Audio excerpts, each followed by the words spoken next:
Welcome to the fourth episode of the virtual tour video series for Articulating Legibility. We've invited 3 former members from the KW Poetry Slam to each poetically interpret a work from the show: Janice Jolie, Bashar Lulu Jabbour, and Ryan Antooa. Janice Jolie is a contemporary folk artist, spoken word poet, actor, and playwright from Kitchener and of Korean ancestry. She is the founding artistic director of the Kitchener-Waterloo Poetry Slam and created its first artist training residency. For this video, Janice Jolie plays Scotty Kim, a feminist on a journey to seek healthy masculinity. Scotty was created in a drag king comedy workshop with Deanna Fleischer. Scotty takes us on a poetic walkthrough of his life-changing trip to Portugal. Lee toys with the technological capacity of background changes and recorded meetings on Zoom to mimic the visual language, an ironic sense of monotony in the repetitive capturing and then sharing of vacation photographs in Barbara Astman's work Richard in Portugal. Bashar Lulu Jabbour is an immigrant poet and storyteller who uses the mundane to give you a glimpse of the complexities of leaving one home for another. From 2016 to 2021, he was the co-artistic director of the Kitchener-Waterloo Poetry Slam.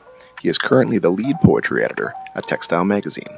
In his creative interpretation, Jabbour walks through a Canadian forest trail, a location where artist Susan Coolen may have likely wandered to pick a maple leaf and codify her traces in this place to create her work, Parlance No. 4, the 6th installment in KWAG's Parochial Views series.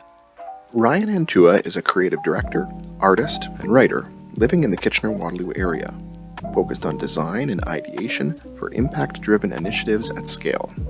Antooa uses the term mortal shell to take on a view from inside the surface of the paper where Flomen's image is created, an entirely hidden process revealed only through traces.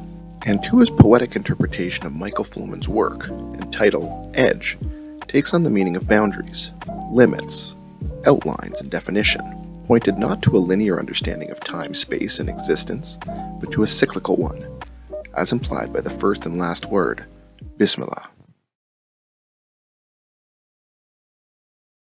What's up, bros?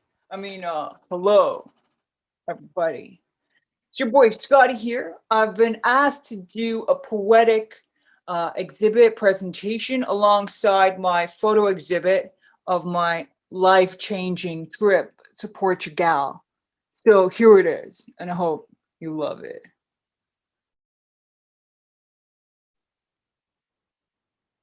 Portugal. Like the rounded arc of Lisbon's bridges.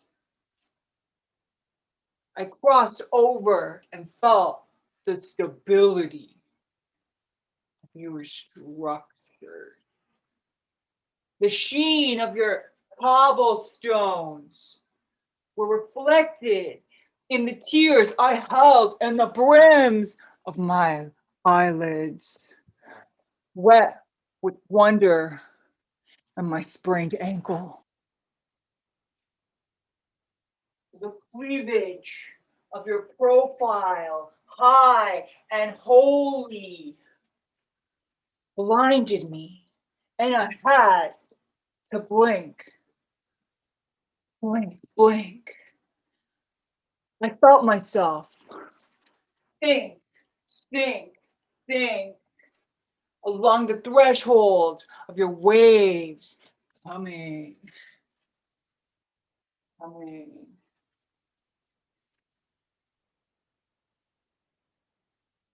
Atop Mascaros, yes, Geronimo's, I confessed all my sins. Got down on my knees, humbled myself before your trimmed bushes. Pointedly, I asked myself, God, did you know? Did you know, bro, that Portugal was a total mayhem? Thank you. 감사합니다.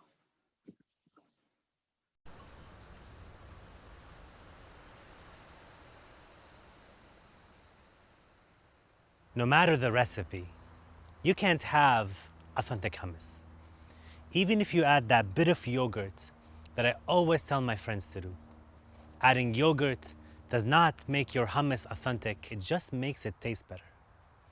You can't have authentic hummus by asking me for a list of ingredients. Because it's not about exactly how much garlic it needs or whether you ground the chickpeas yourself or buy it canned. It's not about the recipe. It's about treating hummus like a weekend luxury. It's about knowing that the man selling it to you probably could not afford it.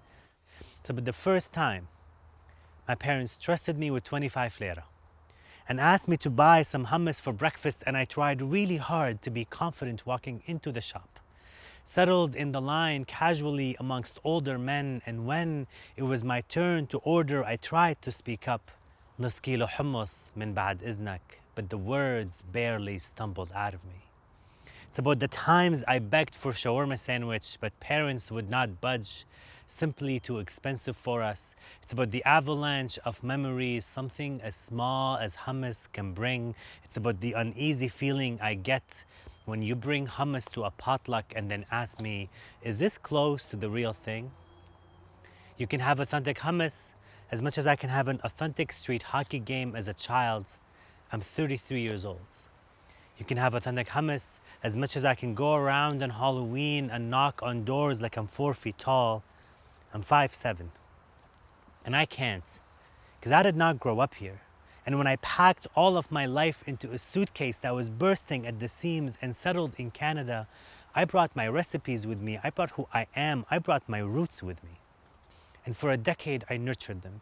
Weak and vulnerable away from home, for a decade, I cared for them until they learned the textures of this new soil.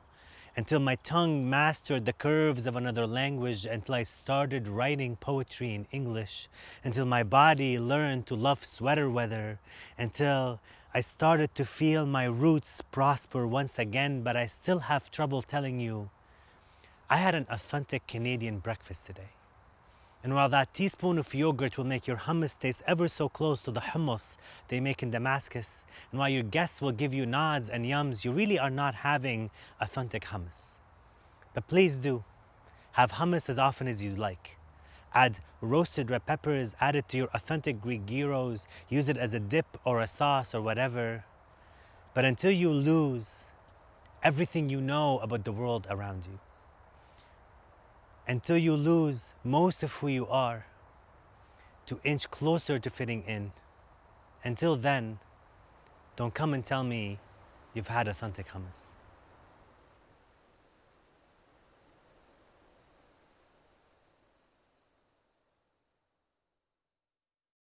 Bismillah.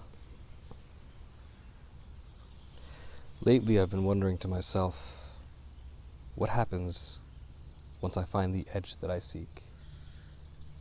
The boundary of my boundary and the outlines of my outlines.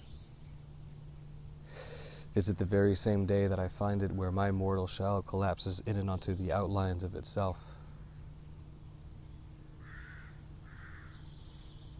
Once that day comes, what phantoms will inhabit the soils of my soil?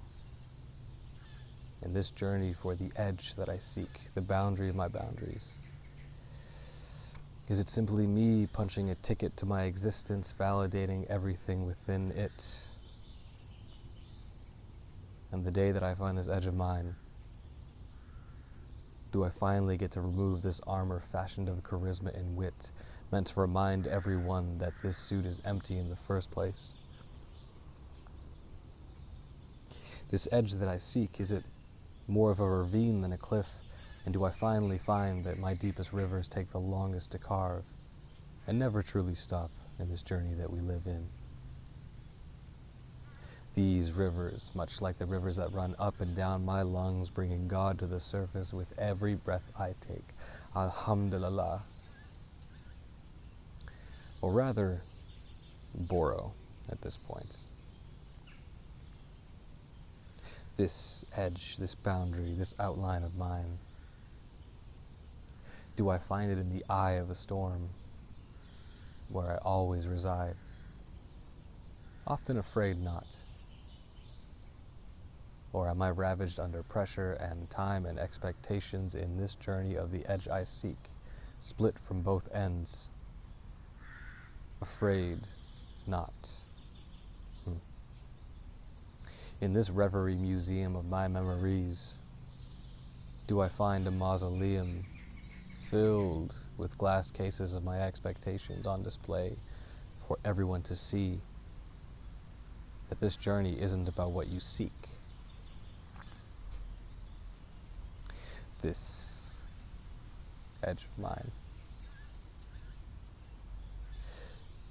Do I finally find it and only find there are edges farther and farther beyond, in a reverie of pine needles and trees in a forest I cannot be in, only living in the memories I swim in? Do I find that I come to the edge of a sphere where things only move in cycles?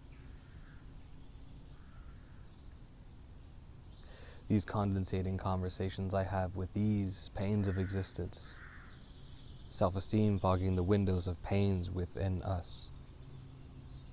But if anything, I owe everything to the flowers that have bloomed me. They have given me a sage piece of advice for free, which is that I hope they never see me find the thing that I seek, the edge of my edge, the outline of my outline, the boundary of my boundary. Because to live is to seek. To the flowers that have bloomed me, to this eternity.